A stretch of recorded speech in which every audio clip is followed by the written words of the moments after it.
here. I promised you that I was going to show you what I do with my excess corn from the garden, and I've also got a really cool little recipe that I use my corn with, and it involves a dehydrator, which I know a lot of people have at the moment.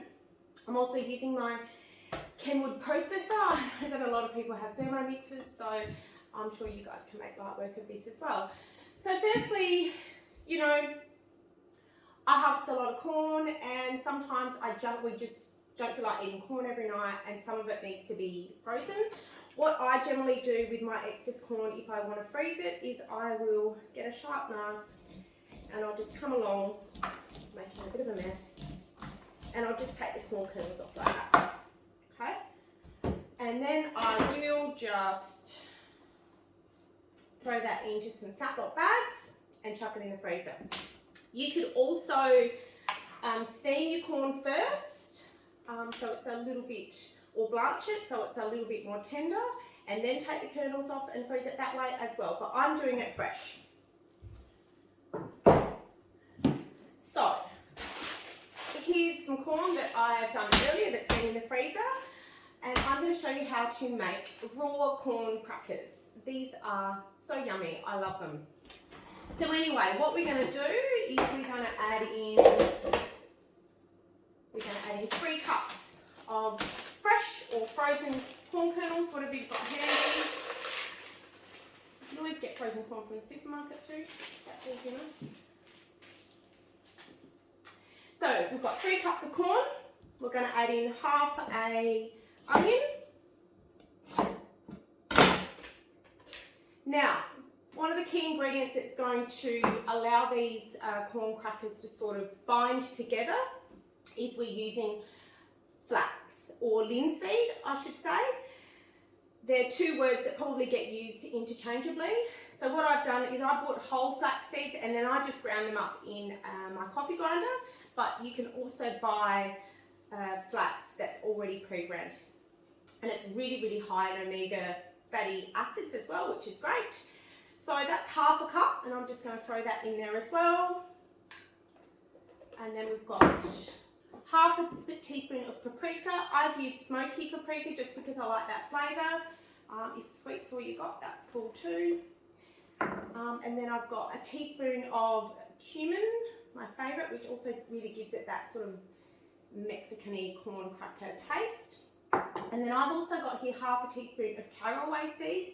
This gives it a bit of a liquorice flavour. It works quite well. You don't have to put that in if you don't want to. And then I'm also going to put in a teaspoon of salt. Okay, so feel free with this one as well. If you've got excess zucchini in the garden, chuck some zucchini in. You know, this is just a base recipe. It's a really good recipe to just sort of play around with, and you can play around with spices as well. But this is my go-to favourite. So I'm going to just process this up until it gets into a thick paste. Hang on.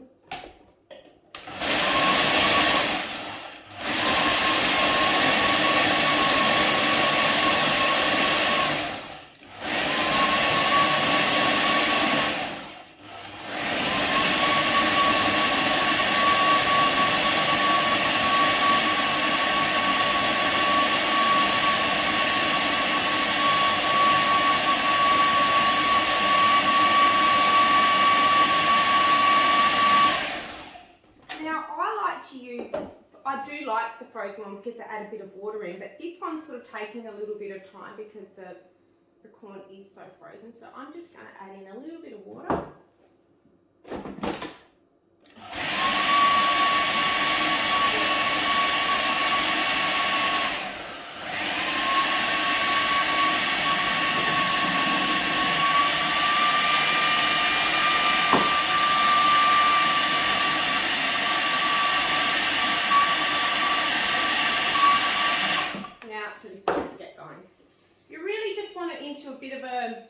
You don't want it to be too wet, but you want it to be in a bit of a spreadable kind of paste. If you accidentally do make it too wet, you're just going to have to dehydrate it for a bit longer, that's all.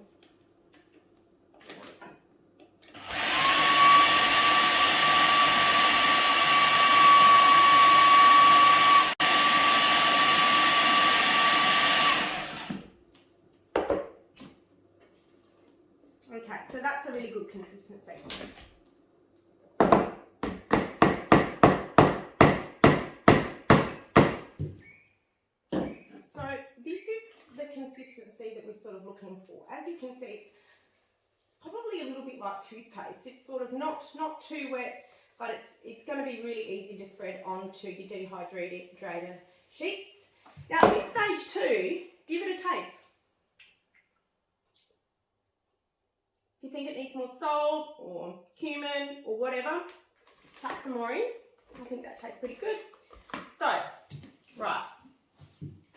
Now, if you are lucky enough to have a dehydrator that isn't round and that's square, you're good to go. For me, mine's round. I've had this Vicola for ages. I think I even bought it secondhand too, but this dehydrator has really served me well. So, what I'm going to do, or what I've done already, is I went through and cut out a heap of greaseproof paper, baking sheets, that are just going to sort of fit over there like that. If you've got a square one, you just need to put in some greaseproof paper that sort of lines the bottom. Basically, you just want to line the bottom of your dehydrator. And then it really is just as simple as spreading this out onto your paper. Now, if you don't have a dehydrator, you can totally do this in your oven as well. I'm not sure what you'd probably set your oven at. You'd really need to probably set it at, I don't know, low, 100, maybe 120. You could Google that though, because I'm sure there are heaps of these kind of recipes on the net that do use the oven. So you don't have to have a dehydrator, you don't have to have all this stuff.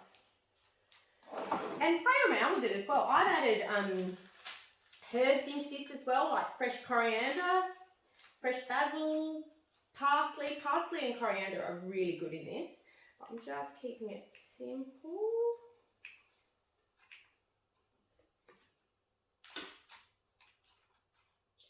Right. So I'm probably not going to be able to show you, or for you to get a really good idea on this video. But you don't want to make it too thin, but you don't want to make it too thick. So it really is, I mean, use your common sense. Again, this isn't rocket science. I'm sure you probably, or if you're attempting this, you've probably used your dehydrator before. You probably know what it's capable of. But it really is just getting it to that width that's going to dry out nicely, but when it gets completely dry, it's not going to be really, really brittle and just break away easily. So just try and make that as even as you can. And then yeah, just go through, do that with all of your things, put them on. Now, you're all going to have different settings on your dehydrator. I'm probably going to put mine on, the setting of fruit, in between fruit and veggie fruit rolls and crafts. So I reckon I'm going to sit mine at about 130, sorry, that's Fahrenheit, probably about 55 degrees Celsius on mine. But again, have a bit of a play. You're not going to screw it up if you've got it on too high or too low. If it's too low, it's just going to take longer. If it's too high, it's probably just going to cook a lot quicker. So yeah, put that on for as long as it needs to be. I find that I'll do that sort of in an afternoon. And then I'll come back and show you when it's all finished. But how easy was that? And healthy too. And it tastes amazing. Even my son, Jet, really likes it. Arlo, not so much, but Jet really likes it too. So I hope you enjoyed that recipe. I'll come back with the results and show you how I store it. I hope you enjoyed that. Have a great day. See ya. So just a little update. I've probably had this going about 3 hours. One thing I forgot to mention is I've actually this looks pretty good, but it just doesn't feel quite ready. So what I also do, and I forgot to tell you this step, is I flip it over and I'll take off this paper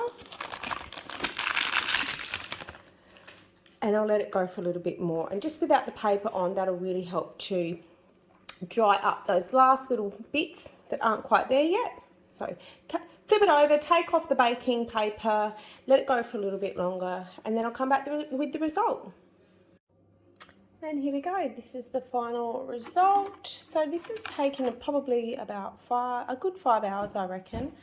And that's with the turning over, probably halfway through as well. I've just come through and I've just broken up these into pieces. And then I'm just going to store them in an airtight container.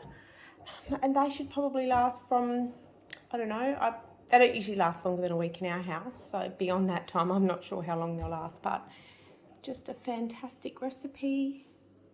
It's healthy and really easy to make using corn. Anyway, I hope you like that tip. Have a great day. See ya.